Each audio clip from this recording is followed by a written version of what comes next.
Afternoon student. आज हम एक नए चैप्टर के बारे में पढ़ेंगे, आर्टिकल के बारे में। ठीक है, आर्टिकल में हम आर्टिकल के प्रकार और किस आर्टिकल का प्रयोग कहाँ पे होता है, इसके बारे में हम इसमें पूरा डिटेल में जानेंगे।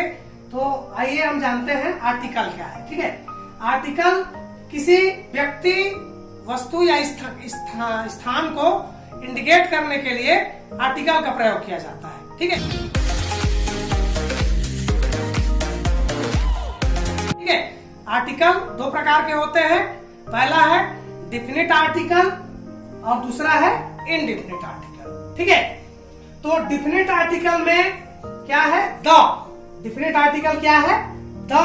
और इनडिफिनिट आर्टिकल है ए और एन। ठीक है, इस तरह से आर्टिकल हमारा तीन है। और डिफिनिट आर्टिकल का प्रयोग कब होता है? द का। डिफिनिट आर्टिकल का प्रयोग किसी विशेष व्यक्ति, स्थान या वस्तु, है ना, जिसे हम पहले से जानते हो, ऐसे व्यक्ति, वस्तु या स्थान का के साथ, है ना, हम डिफिनिट आर्टिकल द का प्रयोग करेंगे। और इनडेफिनिट आर्टिकल ऐसे व्यक्ति, स्थान या वस्तु जिसे हम पहले से नहीं जानते हैं, उसके साथ हम इनडिफिनिट आर्टिकल ए और एन का प्रयोग करेंगे। ठीक है, तो आइए हम शुरुआत करते हैं इनडिफिनिट आर्टिकल से। इनडिफिनिट आर्टिकल मतलब ए और एन का प्रयोग। ए का प्रयोग कहाँ होगा और एन का प्रयोग कहाँ होगा? ठीक है, हम सबसे पहले जानेंगे एन का प्रयोग। ठीक है, तो एन का प्रयोग कब होगा? एन का प्रयोग उस वर्ड के पहले जिसकी शुरुआत वॉवेल साउंड से होता है। जैसे हम बोलते हैं तो उसका जो उस वर्ड का जो पहला अक्षर है, उससे कौन सा साउंड निकल रहा है। जैसे यहाँ एप्पल, एप्पल बोल रहे हैं तो एप्पल हिंदी वर्णमाला में ए का उच्चारण हो रहा है ना। तो इसी को हमको देखना है कि उस शब्द के पहले अक्षर से कौन सा साउंड निकल रहा है। तो हमें अगर वावेल साउंड का हमें उच्चारण होगा तो हम वहां पे एन का प्रयोग करेंगे। ठीक है, तो सबसे पहले हम जान लेते हैं वावेल क्या है। वावेल, इंग्लिश में हम वावेल जानते हैं। इंग्लिश में अब वावेल 5 है। ठीक है, ए, ई, आई, ओ, यू। ठीक है, तो और हिंदी में स्वर, वावेल में स्वर। हिंदी में स्वर है हमारा ये अ, आ, ई, उ, ए, ओ, अम, ह। ठीक है, ये हिंदी वर्णमाला का स्वर है। तो हमें यह देखना है एन का प्रयोग करते समय, एग्जाम्पल के जरिए हम समझते हैं। देखिए, जैसे ये एप्पल है, इसका उच्चारण हिंदी में लिखाया है क्या?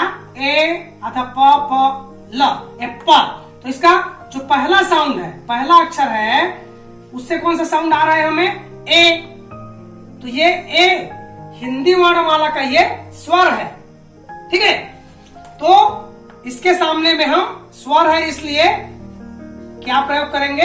एन का प्रयोग करेंगे। ठीक है, जनरली हम देखते हैं कि ए, ई, आई, ओ, यू से जो वर्ड प्रारंभ होता है उसके सामने एन का प्रयोग करते हैं।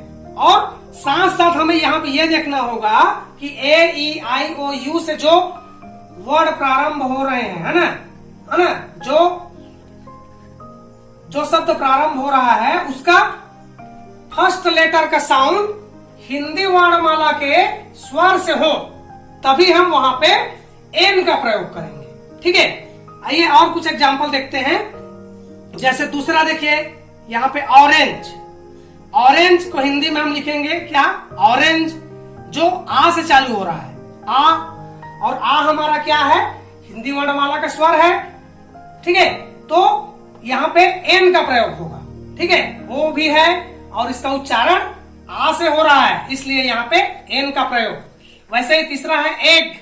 एग ए से चालू हो रहा है, इसका उच्चारण ए हो रहा है, जो स्वर है। और ठीक है, और ई हिंदी वर्णमाला का, अंग्रेजी वर्णमाला का भी वावेल है। और इसका उच्चारण भी ए हो रहा है, हिंदी वर्णमाला का स्वर है ना, तो इसके पहले हमको एन लगाना है। ठीक है, वैसे ही आइसक्रीम, आइसक्रीम में आई आ से चालू हो रहा है, आ हमारा स्वर है, तो इसलिए यहाँ पे एन का उपयोग करेंगे। पांचवा है अम्ब्रेला, अम्ब्रेला इसका पहला लेटर यू है, लेकिन इसका उच्चारण अम्ब्रेला। ठीक है, यहाँ पे क्या हो रहा है, अम्ब्रेला, अ हमारा क्या है जी, हिंदी वर्णमाला का स्वर है। ठीक है, तो इसके पहले हम एन का उपयोग करेंगे। ठीक है, ये यू से संबंधित हम अभी और एक कुछ एग्जांपल देखेंगे, वहां पे हमको समझ में आ जाएगा। ठीक है, नीचे उदाहरण में देखेंगे। अब देखते हैं और एग्जांपल है यहाँ पे आंट, आंट ए से शुरुआत हुआ है और इसका उच्चारण हो रहा है आ, आंट, जो आ हमारा हिंदी वर्णमाला का स्वर है, इसलिए इसके पहले एन का प्रयोग करेंगे। आउल, आउल, आउल आ से हो रहा है, ओ से शुरुआत हुआ है और उसका उच्चारण हो रहा है आ, आउल, आ भी हमारा स्वर है, इसलिए इसके पहले एन का प्रयोग करेंगे, एन आउल। एलिफेंट, यहाँ भी ई है लेकिन उसके उच्चारण हो रहा है एलिफेंट, ए, इसलिए ए हमारा स्वर है, तो इससे पहले हम क्या करेंगे, एन का प्रयोग करेंगे। इसी प्रकार इंक पॉट, इंक पॉट ई से चालू हो रहा है, ई भी हमारा स्वर है, तो इसके पहले क्या होगा, एन, एन इंक पॉट। और कुछ इसमें देखते हैं, जैसे एच, एच क्या है, इंग्लिश अल्फाबेट का वॉवेल नहीं है, देखिए एच। ठीक है, देखते हैं एच से प्रारंभ होने वाले कुछ शब्द।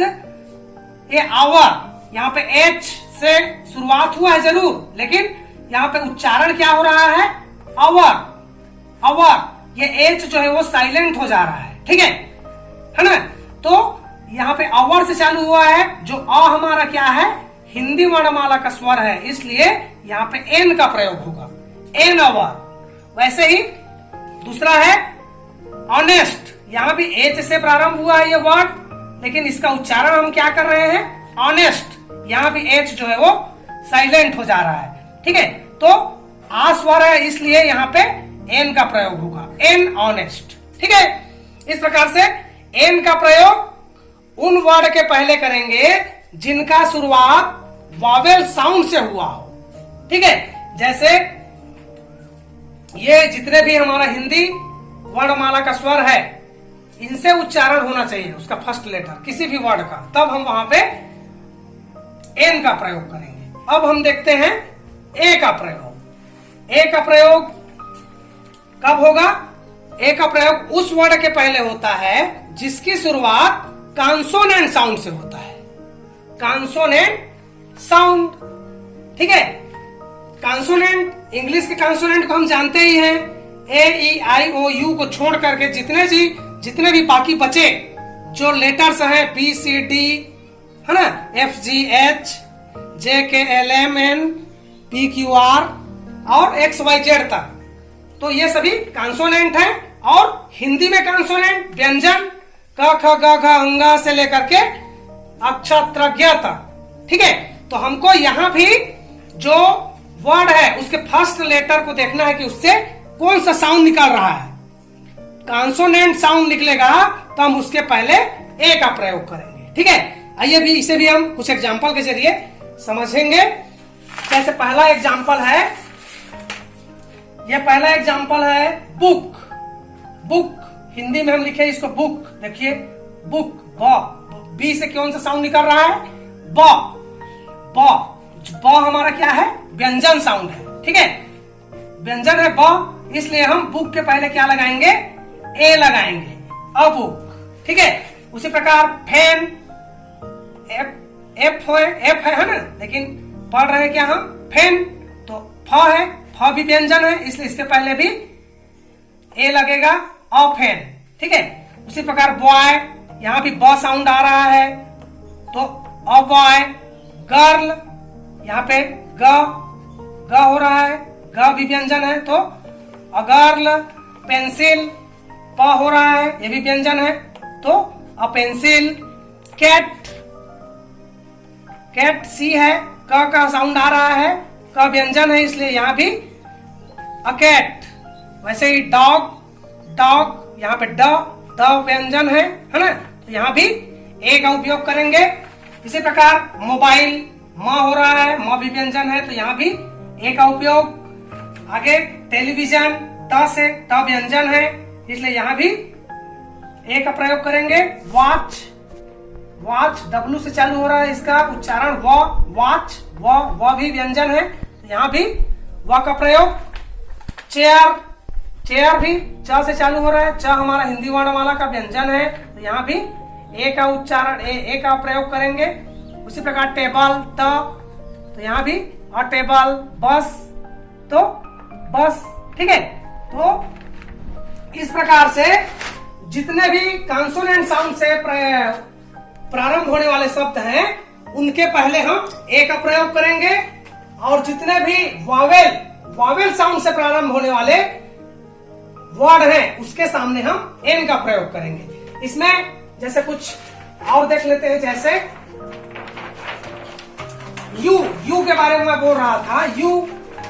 यू एक कॉन्सोनेंट, यू एक क्या है हमारा, वावेल है, ठीक है। यू देखिए, यू से हम लिखते हैं जैसे यूनिटी, यूनिटी, यहाँ पे इसका उच्चारण क्या हो रहा है, यूनिटी, यहाँ पे या हो रहा है ना। और या क्या है जी, यह हमारा हिंदी वर्णमाला का व्यंजन है, यह व्यंजन है, ठीक है। तो यूनिटी और यू, ये वाला यू क्या है, अंग्रेजी अल्फाबेट का ये वॉवेल है, ठीक है। लेकिन हम यहाँ पे ए का प्रयोग करेंगे, क्योंकि यहाँ या का स्वर क्या, या का उच्चारण हो रहा है ना, यूनिटी। और यूनिवर्सिटी, यूनिवर्सिटी, यहाँ भी यू, या का उच्चारण हो रहा है यू, है ना, तो यहाँ भी ए यूनिवर्सिटी। इस तरीके से हम जितने भी कॉन्सोनेंट साउंड से जो प्रारंभ होने वाला शब्द है उसके सामने ए का प्रयोग करेंगे, और जितने भी वॉवेल साउंड से प्रारंभ होने वाले वर्ड है उसके सामने हम एन का प्रयोग करेंगे, ठीक है। अगला वीडियो में हम द के बारे में जानेंगे। धन्यवाद बच्चों।